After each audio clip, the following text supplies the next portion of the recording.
Jamaica has two major toll road systems controlled by private companies. The Highway 2000 East-West route is operated by Trans-Jamaican Highway, and the North-South Highway from Kingston to Ocho Rios is owned by a Chinese company. These roads were built through build, operate, transfer arrangements, where private companies invested money to build the roads and collect tolls for decades before eventually handing them back to the government.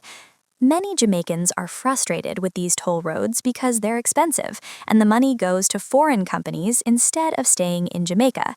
This has led people to wonder if Jamaica should just buy back these roads so the government can control them directly and maybe lower or eliminate the tolls.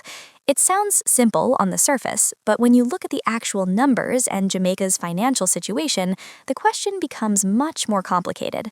Let's break down what it would cost, where the money could come from, and most importantly, whether this would actually be a good idea for the country. The East-West Highway includes roads from Portmore to Spanish Town to May Pen, about 50 kilometers total. Trans-Jamaican Highway Limited operates this system and is publicly traded on the Jamaican Stock Exchange with a market value of about $529 million. Their agreement runs until 2036, but could extend to 2071. This road is profitable, collecting about $82.8 million in tolls during 2024.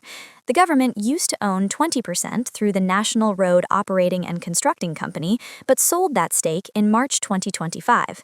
The North-South Highway runs 66.47 kilometers from Caymanas to Ocho Rios and is operated by Jamaica North-South Highway Company, owned by China Harbor Engineering Company through a Barbados subsidiary. This 50-year concession runs until around 2062, giving them 38 more years. Here's how the financing worked. China Harbor created a special company called JNSHC specifically for this project and put in $150 million of their own money as equity.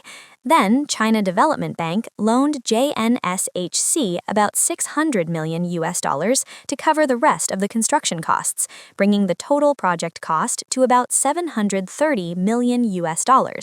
This is important to understand because the Jamaican government did not borrow this money and does not owe it. The debt belongs to JNSHC, which is a Chinese company. Jamaica's contribution was giving them 1,200 acres of land worth at least $20 million plus tax incentives. Trans-Jamaican Highway has a market value of about $529 million based on its current stock price. But that's not the full picture. When you're buying a company, you also have to take on its debts. The enterprise value, which includes both the stock price and the company's existing debt, is closer to $750 million.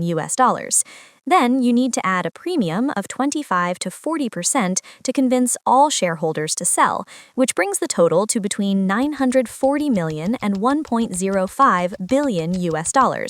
For this analysis, we'll use a round figure of $1 billion for the Trans-Jamaican Highway buyback cost, which accounts for the enterprise value, buyout premium, and potential complications. The North-South Highway is far more expensive and complicated. It's owned by a Chinese company through JNSHC, isn't publicly traded, and has 38 years remaining. If Jamaica wanted to end the concession early and take back the road, they would need to compensate JNSHC for all the toll revenue they would lose over those remaining 38 years, plus pay off or assume the remaining debt to China Development Bank, plus pay early termination penalties for breaking the 50-year contract. When you add it all up, China Harbor invested through JNSHC with the expectation of operating for 50 years total. They're only 8 years into that agreement. A realistic buyback price would probably be somewhere between $1.5 and $2 billion. So we'll just price it as $2 billion. Now, adding both highways together, the total buyback cost would be between about $3 billion or approximately 470 billion Jamaican dollars, which is a massive amount of money. For context, as of 2025, Jamaica's total GDP is about 23 billion US dollars. A proposed buyback of 3 billion US dollars represents 13% of the entire GDP. Or we could even look at the national budget. Jamaica spends about $6 to $7 billion per year on everything, including education, healthcare, infrastructure, police, defense, and social programs. A $3 billion buyback would represent about 50% of the entire budget. So buying the tolls outright seems out of the question. Instead, Jamaica could negotiate reduced toll rates for low-income drivers and commercial trucks with government subsidies covering the difference.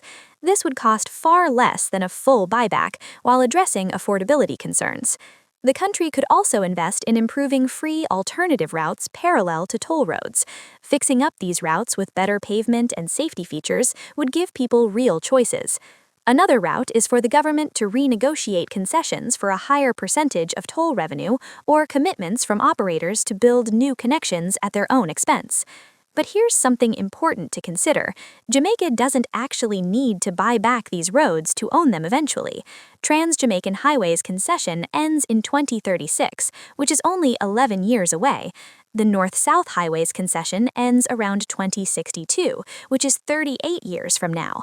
Under the original build, operate, transfer agreements, when these concessions expire, ownership of the roads automatically transfers to the Jamaican government at absolutely no cost.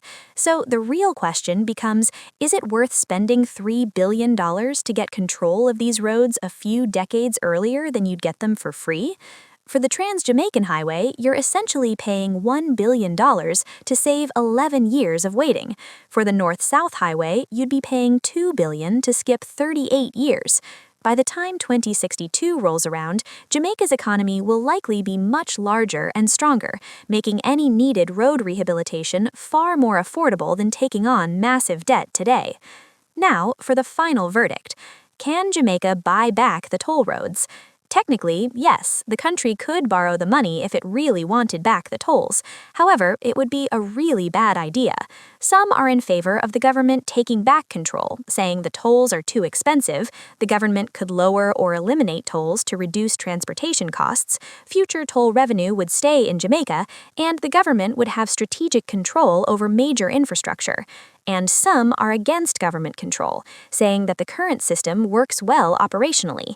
The roads are well maintained and in good condition. Jamaica's government has a poor track record maintaining infrastructure, with roads full of potholes and deteriorating bridges. There's real risk these toll roads would fall into similar disrepair under government ownership. Private operators currently assume all risk. If a hurricane damages the highway, they pay for repairs. If traffic drops, they take the loss. If roads need upgrades, they find financing. Jamaica taking ownership transfers all that risk to taxpayers. Private operators are motivated to maintain roads because that's how they make money, but government agencies don't always have the same incentive.